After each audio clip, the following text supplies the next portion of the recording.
नमस्कार दोस्तों, आज की हमारी इस वीडियो का टॉपिक है what is KW, KVAR and KVA. दोस्तों, अगर आप इलेक्ट्रिकल की पढ़ाई कर रहे हैं या फिर जॉब कर रहे हैं तो आपने इन तीन चीज़ों के बारे में ज़रूर सुना होगा। कहीं पे लिखा होता है कि हमारी जो मोटर है वो किलोवाट के अंदर होती है, और अगर हमारे घरों में ट्रांसफार्मर में देखें तो वहाँ पर केवीए लिखा होता है। इसके अलावा अगर हम हमारे कैपेसिटर को देखते हैं तो वहाँ पर हमें केवीएआर देखने को मिलता है। तो दोस्तों, आज की इस वीडियो में हम इन तीनों के ऊपर बात करेंगे। तो हमारी इस छोटी सी और इम्पॉर्टेंट वीडियो को स्टार्ट कर लेते हैं। दोस्तों, इस वीडियो के आखिर में मैं आपको ऐसी ट्रिक बताऊंगा कि आप केडब्ल्यू, केवीए और केवीएआर को ज़िंदगी भर नहीं भूलोगे। तो सबसे पहले बात करते हैं किलोवाट कि आखिर ये किलोवाट क्या होता है। दोस्तों, इन तीनों को समझने से पहले आपको यह भी पता होना चाहिए कि हमारी ये तीनों चीज़ें पावर है, मतलब ये तीनों यूनिट्स हमारे उपकरणों की क्षमता को दर्शाते हैं। हमारे उपकरण जैसे मोटर, ट्रांसफार्मर, कैपेसिटर, इनकी शक्ति को मापने के लिए ही हम इन तीनों का इस्तेमाल करते हैं।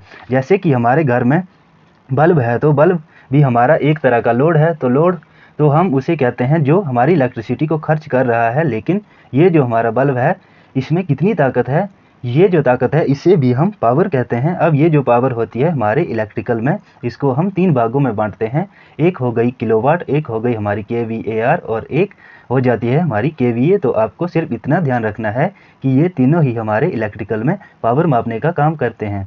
तो दोस्तों, आपके माइंड में ये क्वेश्चन आएगा कि आखिर तीन तरह की ही पावर क्यों। तो दोस्तों, अब आप इन तीनों के बारे में समझोगे तो आपको अच्छे से पता चल जाएगा कि तीन तरह की पावर क्यों होती है। तो दोस्तों, सबसे पहले बात करते हैं केडब्ल्यू से। तो दोस्तों, के का मतलब किलो और डब्ल्यू का मतलब वाट, और साथ में दो वर्ड और लिखे हैं, एक्टिव और रियल पावर। दोस्तों, ये एक्टिव और रियल पावर क्या है? तो ये जो हमारा किलोवाट होता है ना, इस किलोवाट को हम हमारे इलेक्ट्रिकल के अंदर एक्टिव पावर के नाम से जानते हैं। हम किलोवाट भी बोल सकते हैं और आप ऐसा भी बोल सकते हैं कि ये हमारी एक्टिव पावर है। तो कहीं भी आपको एक्टिव पावर लिखा हुआ मिलता है तो आपको पता होगा कि ये हमारा किलोवाट है। तो दोस्तों, अब हम अच्छे से समझते हैं कि ये हमारा किलोवाट होता क्या है। जैसे कि ये हमारी एक मोटर है, ये मोटर 3 फेज़ की है और इसके अंदर जैसे ही मैंने 3 फेज़ की सप्लाई दी तो इस सप्लाई को देने के बाद हमारी मोटर घूमने लग जाएगी।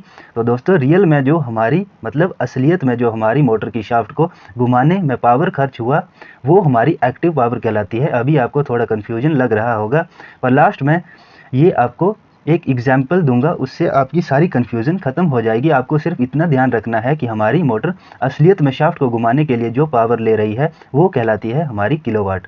अब इसके बाद हम समझते हैं ये केवीएआर कौन सी पावर होती है। तो दोस्तों, इसकी फुल फॉर्म को एक बार समझ लेते हैं। के का मतलब किलो, वी का मतलब वोल्ट, ए का मतलब एम्पियर और आर जो आखिरी है ये हम रिएक्टिव। ये रिएक्टिव क्या होता है?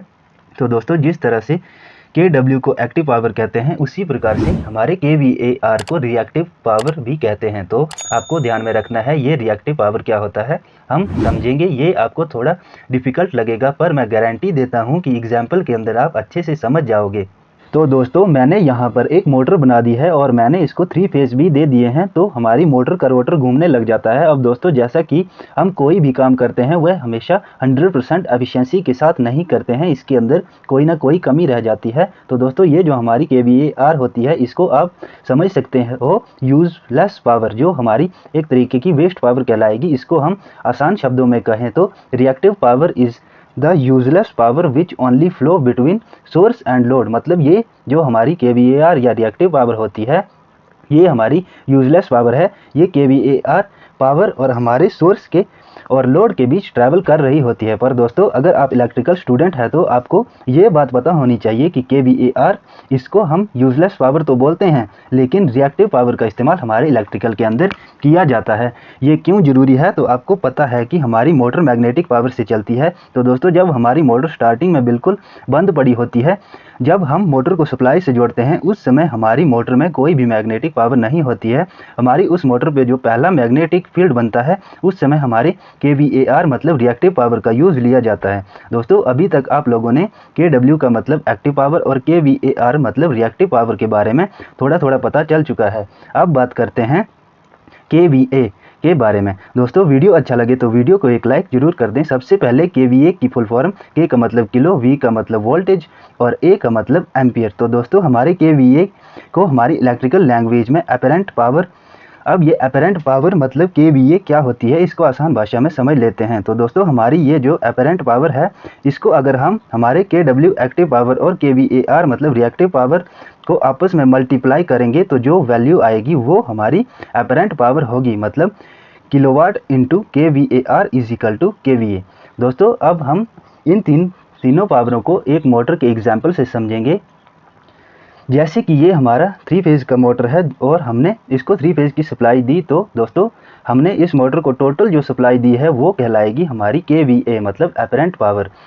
और दोस्तों इस मोटर की शाफ्ट को घुमाने के लिए जो असलियत या रियल में जितनी पावर लगेगी वो पावर कहलाएगी हमारी केडब्ल्यू मतलब एक्टिव पावर, जो रियल में खर्च हुई। और इसके बाद जो बचता है केवीएआर, जिसे हम रिएक्टिव पावर भी कहते हैं। तो दोस्तों केवीएआर पावर हमारी अपरेंट पावर और एक्टिव पावर के बीच में जो एक्स्ट्रा पावर होती है, जो मोटर की स्टार्टिंग में काम में आती है, ये यूजलेस पावर होती है।